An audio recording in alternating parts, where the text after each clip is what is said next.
يوم جيتك لحد بيتك ليت بنتك انا تقدم على المله بشرع الله ونص الدين بتمني مرادي غلط وادي طلبتك قولها لي تم فقير الحال فقير المال غني المبتغى للهم أعف النفس وصلي الخمس وراعي ربي الأعظم ومهما صار مع الأقدار أبرضى بالذي مقسم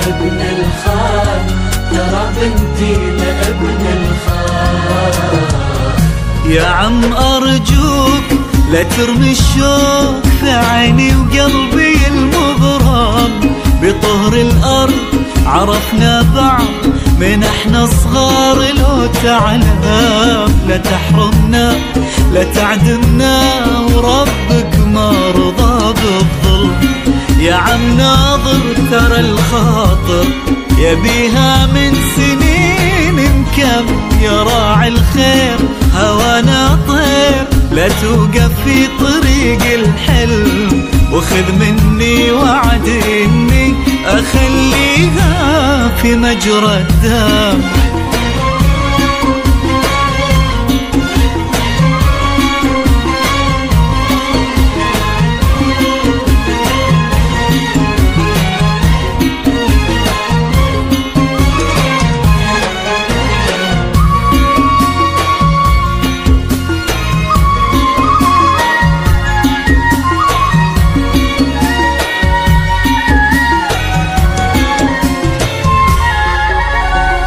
وأنثى وجعلناكم شعوبا وقبائل لتعارفوا أكرمكم عند الله أتقاكم.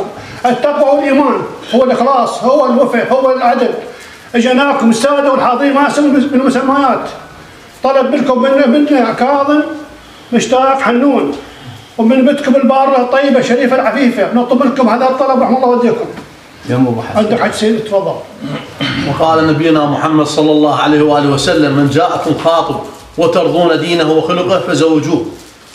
فإن شاء الله هذا الجمع المبارك وهذه الوجوه الكريمة جايينكم طالبين كريمتكم وأنتم أهل للكرم وأهل الجود. وأترك الحديث للباقي المباحث. خاب جماعة بعد أهلا وسهلا بالسادة والحضور جميعا. أهلا بكم وسهلا بكم. وهذا اليوم أهم يوم جمعة بركة وهذا شهر شعبان بالعافية. وهاي الولادات هاي بالعافية عليكم إن شاء الله للجميع للي طول الآخر بالعافية عليكم الله يديم مبروك عليكم وباركم وطلبكم نافذ ذاتي.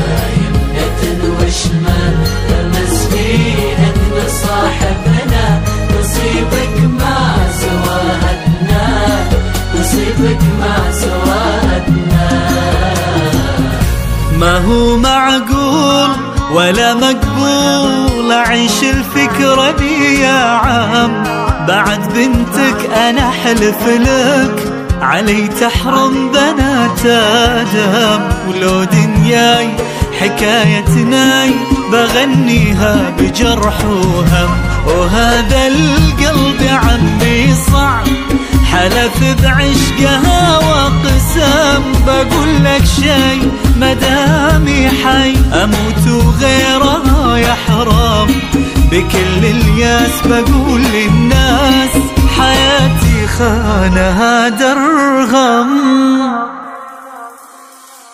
سمعنا بقصة الرجال هذاك اللي رفضها الحال